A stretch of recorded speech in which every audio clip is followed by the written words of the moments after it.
ओम नमो भगवते वासुदेवाय। ओम नमो भगवते वासुदेवाय। ओम नमो भगवते वासुदेवाय। नारायणं नमस्कृत्य नरं चैव नरोत्तमं देवीं सरस्वतीं व्यासं ततो जयमुदीरये। नष्टप्रायेषु भद्रेषु नित्यं भागवत सेवया भगवती उत्तम श्लोके भक्तिर्भवति नैष्ठिकी।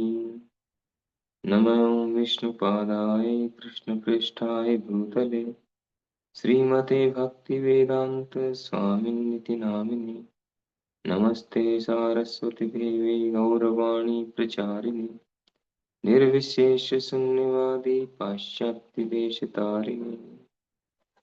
श्रीमद् भागवतम स्कंद 1 अध्याय 7 द्रोण पुत्र को दंड। श्लोक संख्या 44। स रहस्यो धनुर्वेद सविसर्गोपसंयम अस्त्रग्रामश्च भवता शिक्षितो यद अनुग्रहात्। ये द्रोणाचार्य की कृपा थी कि आपने धनुष बाण चलाने की विद्या तथा अस्त्रों को वश में करने की गुप्त कला सीखी। तात्पर्य: धनुर्वेद या सैन्य विज्ञान की शिक्षा द्रोणाचार्य द्वारा दी जाती थी, जिसमें वैदिक मंत्रों द्वारा शस्त्रास्त्रों को चलाने तथा रोकने के रहस्य सम्मिलित होते थे। स्थूल सैन्य विज्ञान अस्त्रों पर आश्रित है, भौतिक अस्त्रों पर आश्रित है, लेकिन इस कला से भी सूक्ष्म कला है वैदिक मंत्रों से सिक्त बाणों को चलाना, जो मशीन गनों या परमाणु बमों जैसे स्थूल भौतिक शस्त्रों की अपेक्षा अधिक प्रभावशाली होते हैं। यह नियंत्रण वैदिक मंत्रों या ध्वनि के दिव्य विज्ञापन द्वारा किया जाता है। रामायण में कहा गया है कि भगवान श्री राम के पिता महाराज दशरथ केवल ध्वनि से बाणों का नियंत्रण करते थे। वे केवल ध्वनि सुनकर वस्तु को देखे बिना लक्ष्य को भेद सकते थे। अतएव ये आजकल प्रयुक्त होने वाले स्थूल भौतिक सैन्य हथियारों से कहीं सूक्ष्म सैन्य विज्ञान है। अर्जुन को इसकी शिक्षा दी गई थी। अतएव द्रौपदी चाहती थी कि अर्जुन इन सारे लाभों के लिए द्रोणाचार्य के प्रति कृतज्ञता प्रकट करे। द्रोणाचार्य की अनुपस्थिति में उनका पुत्र ही उनका प्रतिनिधि था। यह उस कुलीन नारी द्रौपदी का अभिमत था। यह उस कुलीन नारी द्रौपदी का अभिमत था। ये तर्क किया जा सकता है कि द्रोणाचार्य जैसे कट्टर ब्राह्मण को सैन्य विज्ञान के शिक्षक क्यों बनाए गए थे। इसका उत्तर यह है कि ब्राह्मण को शिक्षक बनना चाहिए, चाहे वह विद्या के किसी भी विभाग को क्यों न जानता या सिखाता हो। विद्वान ब्राह्मण शिक्षक, धर्मोपदेशक तथा दान का पात्र बनना चाहिए। प्रामाणिक ब्राह्मण ऐसे पेशे व्यवसाय ग्रहण करने के लिए अधिकृत हैं। श्रील प्रभुपाद की जय। तो यहाँ भागवतम में प्रसंग चल रहा है द्रोण पुत्र को दंड। सूत गोस्वामी जी नैमिषारण्य में शौनक आदि ऋषियों से ये बता रहे हैं। जब अर्जुन ने द्रोणाचार्य को बांध करके शिविर में लाकर द्रौपदी के सामने प्रस्तुत किया, तो द्रौपदी जो है उसको दया आई उसके प्रति, क्योंकि गुरुपुत्र है और गुरुपुत्र जो है उसका गुरु के समान सम्मान करना चाहिए। लेकिन ये पिछले श्लोक में क्लियर हो चुका है, तात्पर्य में क्लियर हो चुका है। बिना योग्यता के कितने दिन सम्मान करेंगे, योग्यता भी तो जरूरी है। ठीक है, सम्मान करना चाहिए, लेकिन अगर योग्यता नहीं है, वो गलत काम कर रहा है, फिर भी सम्मान करते जाएंगे, वो ठीक नहीं। तो अब आगे वाले श्लोक में द्रौपदी के आर्ग्यूमेंट चल रहे हैं। द्रौपदी आर्ग्यूमेंट दे रही है, अपने जो है मत दे रही है। जैसे भगवत गीता की शुरुआत में, है ना, महाभारत का युद्ध शुरू होने वाला था। अर्जुन ने कहा कि मेरा रथ ले जाकर के बीच में खड़ा करो दोनों सेनाओं को। और फिर अर्जुन ने जब देखा तो अर्जुन में भी दया का भाव आ गया, तथाकथित दया, जैसे भी द्रौपदी में आ रही है। तो अर्जुन ने भी ऐसे ऐसे आर्ग्यूमेंट दे रहे थे कि इनको क्यों मारे, तो ये हमारे ये हैं, ये हमारे वो हैं, इनको मारेंगे तो शास्त्रीय प्रमाण के साथ बता रहे थे, ऐसा भी नहीं मन गढ़ंत बता रहे थे। वो भी शास्त्रों की शिक्षा है। इनको अगर मारेंगे तो अगर इनको मार देते हैं तो पीछे कोई बचेगा नहीं, केवल स्त्रियां बचेगी। तो लोग उनका गलत फायदा उठाएंगे, फिर वर्ण संकर संतानें उत्पन्न होंगी। वो अपने पितरों को जो है पिंडदान नहीं करेगी तो पितर अपनी स्थिति से गिर जाएंगे। पितरों को पिंडदान करने वाले कोई रहेंगे नहीं, श्राद्ध करने वाले कोई रहेंगे नहीं, सारी कुल परंपरा बताने वाले वयोवृद्ध व्यक्ति भी नहीं रहेंगे, वो सब खत्म हो जाएंगे युद्ध में। बचेगा कौन? केवल स्त्रियां बचेंगी। तो पूरा जो है सब कुछ सिस्टम बिगड़ जाएगा। ऐसे करके अर्जुन के तरह तरह के आर्गुमेंट थे। लेकिन फिर अर्जुन ने तो भगवान को आध्यात्मिक गुरु के रूप में स्वीकार किया। वैसे तो उनके द्रोणाचार्य गुरु थे ऑलरेडी, तो फिर उन्होंने भगवान को गुरु क्यों स्वीकार किया? द्रोणाचार्य के पास जाकर के सलाह मांगनी चाहिए थी कि बताइए मैं क्या करूं, कार्पण्य तो 100% स्वभाव। लेकिन अर्जुन ने ऐसा नहीं किया। क्यों नहीं किया? क्योंकि अर्जुन अर्जुन के गुरु जो हैं, द्रोणाचार्य जो हैं, वो भौतिक शिक्षा देने वाले गुरु थे, आध्यात्मिक शिक्षा वाले नहीं थे। दूसरा, प्रमाणिक परंपरा वाले गुरु नहीं थे। और तो जो परिवार में जो गुरु होते हैं, वंशानुगत जो गुरु होते हैं, वो थे। या उनको शस्त्र कला सिखाने वाले गुरु थे। अगर प्रमाणिक गुरु है, प्रमाणिक संप्रदाय से प्रमाणिक गुरु है, तो फिर व्यक्ति को दूसरे के पास जाने की आवश्यकता ही नहीं है। क्यों जाए? प्रमाणिक संप्रदाय के गुरु किसी ने स्वीकार कर लिए हैं तो फिर उसको दूसरी जगह जाने की आवश्यकता नहीं। लेकिन अर्जुन इस बात को जानते थे, तो इसलिए उन्होंने भगवान को गुरु रूप में स्वीकार किया, उनके शरणागत हुए। तो भगवान ने क्या क्या कहा उनको? उन्होंने खूब आर्ग्यूमेंट दिए थे, अच्छे अच्छे। केवल वो आर्ग्यूमेंट को पढ़े तो व्यक्ति तुरंत उसको एक्सेप्ट कर लेगा कि अर्जुन बहुत सही कह रहे हैं। लेकिन भगवान उससे भी ऊपर ऊपर के लेवल की बात करते हैं, आध्यात्मिक लेवल की बात करते हैं। वो जो है वेदों के साधारण नियम है, वैदिक शास्त्रों के। तो भगवान ने कहा अशोचानु अन्वशोचस्तम प्रज्ञावादंश भाषसे, कि तुम बुद्धिमान की तरह बातें कर रहे हो। ये जो बुद्धिमान होता है, जो पंडित होता है, इंटेलिजेंट व्यक्ति होता है, वह जानता है कि क्या सही है क्या गलत है। न जीवित न मृत, दोनों के विषय में मोहित नहीं होता। गतासूनस्य नानु सोचंती पंडिता, जो चले गए हैं, जो चल जाने वाले हैं, शरीर, भौतिक शरीर तो जाने वाला, आदमी तो कल खत्म होने वाला है। तो वो शरीर केवल शरीर के धरातल पर कार्य नहीं करता है, वो आत्मा के धरातल पर कार्य करता है, जो इंटेलिजेंट होता है, पंडिता। गतासूनस्य नानु सोचंती पंडिता, पंडित कहा उसको। और इसी शब्द को भगवान ने दूसरी जगह प्रयोग किया है, विद्या विनय संपन्ने ब्राह्मणे कवि हस्तिने सुनिचय वैसे पाक्य च पंडिता समदर्शिनी। जो पंडित होता है, पंडित का मतलब वो केवल तिलक लगाना, वो दुपट्टा डाल लेना, पीले कपड़े पहन लेना, वो पंडित नहीं है। पंडिता समदर्शिने, जो समान दृष्टिकोण रखता है, इसको पता है कि सभी जितने भी शरीर हैं, 84 लाख प्रकार के, सभी में आत्मा है और भगवान है परमात्मा रूप में। जो ये जानता है, जो इसका दर्शन करता है, वो पंडित है।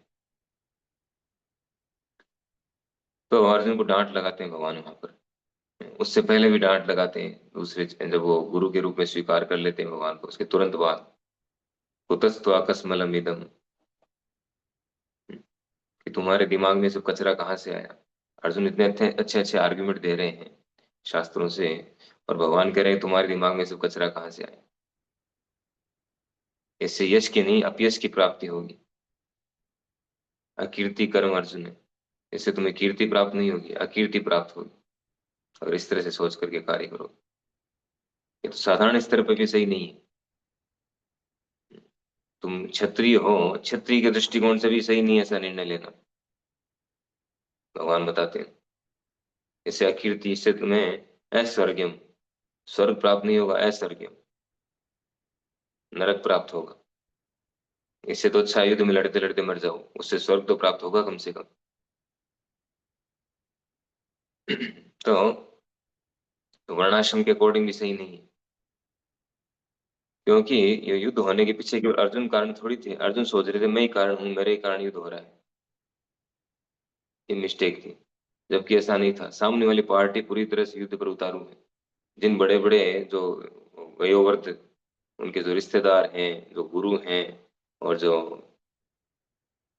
पितामह हैं उनके, भीष्म पितामह हैं, और जो उनके भाई हैं, चाचा है, मामा, सब जो जो भी रिलेटिव थे, वो सब युद्ध पे उतारू हैं। अर्जुन अकेले अगर युद्ध नहीं भी करेंगे, हथियार डाल दें, कटोरा लेके एक मांग ले, तो क्या वो छोड़ देंगे अर्जुन को? नहीं छोड़ेंगे, फिर भी अर्जुन को मारेंगे, मारते हो। तो इस तरह से युद्ध से पलायन करना ये बिल्कुल सही नहीं था। इसलिए भगवान ने उनको ये इस तरह से बोला कि तुम्हारे दिमाग में सब कचरा कहाँ से आ रहा है, क्षत्रिय के लिए नहीं है उचित। तो उसी प्रकार से माता द्रौपदी यहाँ पर इसी प्रकार के आर्गुमेंट दे रही है कि ब्राह्मण पुत्र है, गुरु के समान है। यद्यपि गुरु ब्राह्मण वाला विलक्षण नहीं है, गुरु तो बहुत ऊपर की बात हो गई, फिर भी इसको छोड़ दो, माफ कर दो। फिर क्या करें? रूपा जी यहाँ साफ करें एक ही लाइन में कि ये उस कुलीन नारी द्रौपदी का भी मत था, ये द्रौपदी का भी मत था, भगवान का भी मत नहीं है। तो क्या भी मत था कि द्रोणाचार्य की अनुपस्थिति में उनका पुत्र ही उनका प्रतिनिधि था। ये सब तो चलता रहेगा। ब्रह्मा जी के एक दिन में 1000 चतुर्युग होते हैं, 432 करोड़ वर्ष होते हैं। पता नहीं कितनी बार जन्म लेते हैं, कितनी बार मरते हैं, कितने वंश उत्पन्न होकर के कितने वंश खत्म हो जाते हैं। ये सब चलता रहेगा दुनिया में। हमारा वंश, वंश वृद्धि, ये सब चलता रहेगा, कुछ नहीं। हमारी लाइफ जो है वो ब्रह्मा जी की लाइफ के सामने एक स्पार्कल की तरह है, बस चिंगारी की तरह जली और बुझी। ऐसे भी नहीं, इतना टाइम भी नहीं। क्या हमारी लाइफ? कुछ नहीं। जैसे एक चींटी की लाइफ हमारे सामने कुछ नहीं है, वो 20 30 50 दिन जीती होगी। क्या लाइफ है उसकी? कुछ ऐसे जो है कीड़े हैं जो रात को पैदा होते हैं और सनलाइट कभी देखते नहीं है, सुबह सूर्योदय होने से पहले मर जाते हैं। तो हमारी लाइफ के सामने उनकी लाइफ क्या है? उसी तरह से है, फ्लैश की तरह जलती है, बुझ जाती। तो केवल इन चीजों में उलझे रहना, ये सब भौतिक धरातल पर है। तो द्रौपदी ऐसे ऐसे आर्ग्यूमेंट दे रही है, और भी 2 3 श्लोकों में इस तरह के आर्ग्यूमेंट देंगी वो आगे। लेकिन भगवान चाहते थे, भगवान ने पहले क्लियर कर दिया था कि इसका वध हो, अश्वत्थामा का। और द्रौपदी के इस निर्णय का आगे जो है दुष्परिणाम होगा कि क्या उधर अश्वत्थामा क्या करता है आगे, क्योंकि चुप बैठने वाला है नहीं।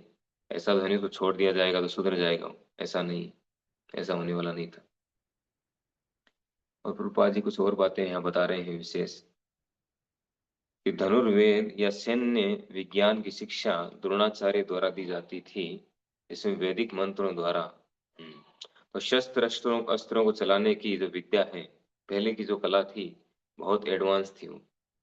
अभी हम सोच रहे हैं कि हम एडवांस कर रहे हैं, हमने परमाणु बना लिया, हमने गन मशीनें बना ली है, AK-47 सेकंडों में से गोलियां चलती है हाई स्पीड से, ऐसी बना ली है। लेकिन ये सब जो है, ये कह रहे विज्ञान, स्थूल सैन्य विज्ञान भौतिक अस्त्रों पर आश्रित है। स्थूल सैन्य विज्ञान है, सूक्ष्म नहीं है। ये जो 5 तत्व है, पृथ्वी जल अग्नि वायु आकाश, बस इनसे बना हुआ है। लेकिन जो सूक्ष्म सैन्य विज्ञान था वह मन बुद्धि अहंकार, और उसमें भी जो है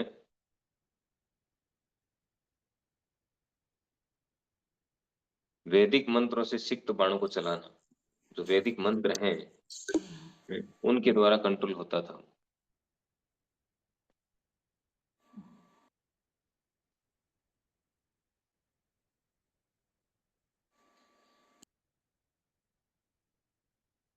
वैदिक मंत्र मंत्र ध्वनि के द्वारा, जैसे एक एग्जाम्पल दिए हैं यहाँ पर, जो दशरथ जी थे, तो दशरथ जी शब्द बाण चलाते थे, शब्द भेदी बाण, उनके पास वो कला थी। जैसे आजकल मिसाइलें चलाई हैं, वैज्ञानिकों ने मिसाइलें आविष्कार किया है, तो मिसाइल को जो है उसमें टारगेट सेट कर दिया जाता है, उस टारगेट पर जाकर के वो विस्फोट करती है, हमला करती है मिसाइल। ऑटो मोड होती है वो, एक बार टारगेट फिक्स कर दिया, फिर अगर वो मूव भी कर रही हो चीज तो भी उसके पास चली जाएगी वहां तक। लेकिन उसमें टारगेट तो सेट करना होता है, लोकेशन डालना पड़ता है, जो भी उसका है कुछ ना कुछ उसका बताना पड़ता है कि ये है इसकी पहचान, उसमें डालना पड़ता है। लेकिन जो शब्द भेदी बाण थे वो तो शब्दों को टारगेट करते थे कि ये शब्द आ रहा है, इस शब्द को फॉलो करना है, तो शब्द के अनुसार जाकर के वहां वार करते थे। दशरथ जी के पास ही कला थी। जब श्रवण जो है अपने माता पिता को तीर्थ यात्रा कराने के लिए ले जा रहे थे, तो वो एक जगह उनको पानी पानी पिलाने के लिए लेने गए। उनके माता पिता अंधे थे, और दोनों तरफ से झूला जैसा बना रखा था, कावड़ जैसा, उस पे लेके जा रहे थे। तो पानी पिलाने के लिए उनको एक जगह बिठा करके, उसको रख के, और लोटा लेके गए नदी पे, नदी किनारे। तो जब वो पानी भर रहे थे तो उसमें जब आवाज आती है पानी की, तो ऐसी आवाज आ रही थी, तो दशरथ जी वहां आसपास में थे थोड़ा दूर, उनको लगा कोई पानी पी रहा है, कोई अ, शेर या चीता पानी पी रहा है। तो उन्होंने शब्दों के आधार पर टारगेट किया और बाण चलाया, शब्द भेदी बाण, और वो जाकर के श्रवण श्रवण को लगा, वो मृत्यु हो गई। बाद में उनको अभिशाप मिला, जो भी है आगे की कहानी। तो शब्द भेदी बाण यानी बहुत एडवांस कला होती थी उनके पास, पहले के जो शस्त्र कला है, आजकल ऐसी नहीं है।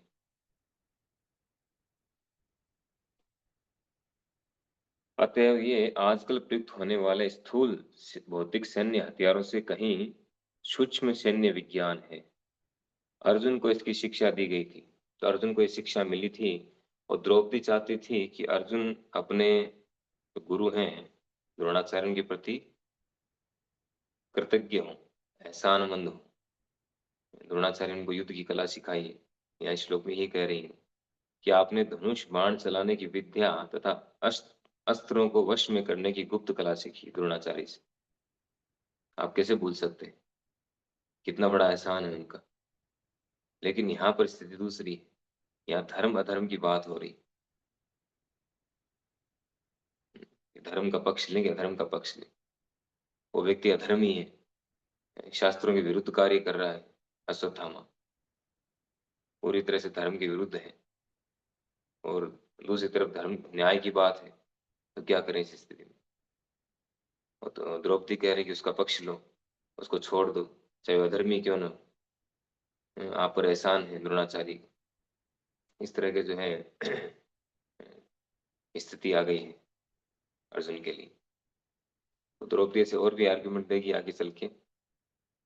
तो द्रौपदी चाहती है कि वो एहसानमंद हो और उनके पुत्र को छोड़ दे, क्योंकि एकमात्र वही बचे हैं उनके कुल में, आगे कुल परंपरा कैसे चलेगी। दूसरी उनकी माता जो है अकेली है, आगे वाले श्लोक में आएगा।